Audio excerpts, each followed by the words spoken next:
going to be looking at fractions and percentages. Now, the first section we're going to be looking at is how to convert a fraction into a percentage, okay? Your first objective is to get your denominator into 100, okay? So if we look at A, you want to convert your 10 into 100. So you're going to multiply your 10 by 10. But what you do to the bottom, you always have to apply to the top, okay? Now, whatever your numerator's answer is going to be, would be your percentage, okay? So say 3 times 10 and 10 times 10, which will give you 30 over 100. Therefore, you have 30%, okay? Now, for B, we have 2 over 5. If you don't know how many times you need to multiply your denominator to get it to 100, you can take your calculator and you can say 100 divided by 5, which will give you 20. Therefore, 5 times 20 will give you 100. So we're going to multiply a fraction by 20. So 2 times 20 will give you 40 over 100, and therefore we have 40%. Okay? Then for C, we have a mixed number. Now we want to convert this mixed number to an improper fraction. So you need to multiply the denominator and the whole number and add the numerator. So 20 times 1 will give you 20, plus 7 will give you 27 over 20. Okay? Then we need to multiply this fraction to get it to 100. So to get 20 to 100, you need to multiply it by 5. What you do to the top, you do to the bottom. So 27 times 5 will give you 135, and 20 times 5 will give you 100. So therefore, you'll have 135%. Okay?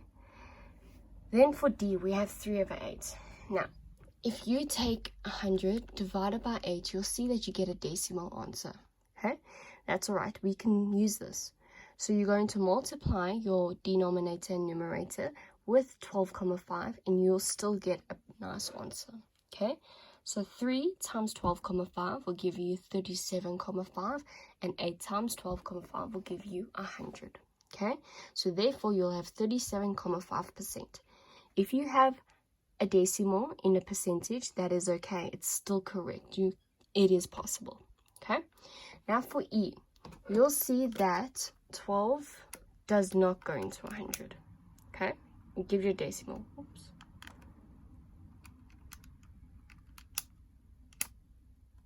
Okay? Now you can either do what we did for D, or you can do it my way that I'm going to show you. So what I did here is I simplified the fraction as 3 goes into itself and into 12. So I simplified it to 1 over 4. And then 4 can go into 100. So I multiplied the fraction by 25, which gave me 25 over 100. And therefore, my percentage was 25%. Okay, so this just felt a lot easier for me to do this way, because we would have gotten a nice number. Okay, and not such a long fraction. Not fraction, decimal. Okay. Now, number 2, we're going to convert percentages to fractions. So the opposite of what we've just done, okay? Remember in the previous slideshow, I told you that the percentage sign is 1 and 2 zeros, okay? So that means 5 over 100. So that's your first step. You're going to put 5 over 100. But now remember, with fractions, you always need to simplify. So you're going to divide by 5 to the numerator and denominator, and you'll be left with 1 over 20. Now 1 over 20 is its simplest form, so we have simplified it completely. Okay, then for B, we're going to say 108 over 100. Okay, and then you need to figure out what you're going to simplify it by. So I divided it by 4.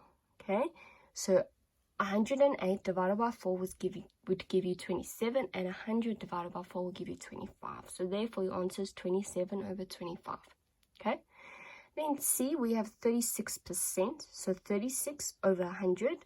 Again, I divided it by 4, which gave me 9 over 25. Okay. Now 3 is determine the following. So we have a percentage of a number. So 4% of 200. So what you want to do is take your 4, put it into a fraction. So 4 over 100. And of means multiplication. So you can say 4 over 100 times 200. Now, you can use your cross-cancelling method because we're multiplying. Okay, so I would take now a colored pen and I would cross out if this was a piece of paper. So 100 goes into itself once, and into 200 twice. So 2 times 4 will give you 8. So therefore my answer is 8. Okay. Now you can easily do this with a calculator, but generally we test fractions and decimals without a calculator. So it's good to learn to do it without it. Okay. Now for B, we're going to do the same thing.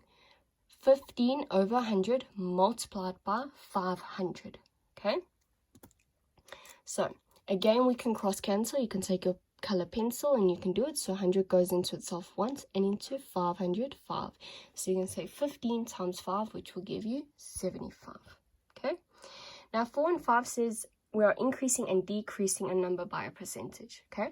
So it's the same as what we've done here, except when they say increase, we're going to add our answer to the original amount.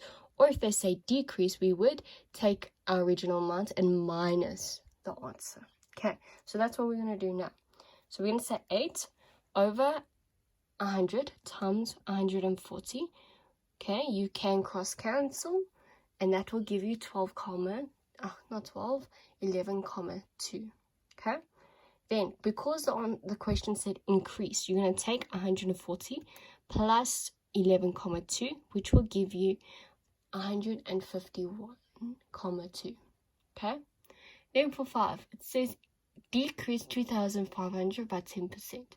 So 10 over 100 multiplied by 2,500, which will give you 250. Then you're going to take your question, which was 2,500, minus your answer, and that will give you 2,250. Okay. Then we have percentage increase or decrease. So this is when the prices have changed and they want to know by how much percent has it increased or decreased. Okay, now we're going to use the special formula on the slideshow. Okay, so it says percentage increase or decrease is equal to the difference in price over the original price times by 100. Okay, so every time you do a sum like this, you need to write down that formula. Okay, I'm not going to do it because it already is on my slideshow, but you need to do it. Okay, so 6 says bread increases from 8 to 10 rand. Determine the percentage increase. So for the top of our fraction, we need the difference in price. So what is the difference between 8 and 10 rand? It is 2 rand. Over the original price, which was 8 rand. So it changed from 8 to 10. So it was 8. That's our original. Okay, so 2 over 8 times by 100, and you should get 25%. Okay. Then 7 says, shoes cost 100 rand, now cost 45 rand. Determine the percentage decrease. Okay, so the difference in price, so you can say 100 minus 45, which will give you 55, over the original, which was 100 rand. Okay, times by 100. Now here you can just cross cancel, make your life easy. 100 goes into itself once and into 100 once.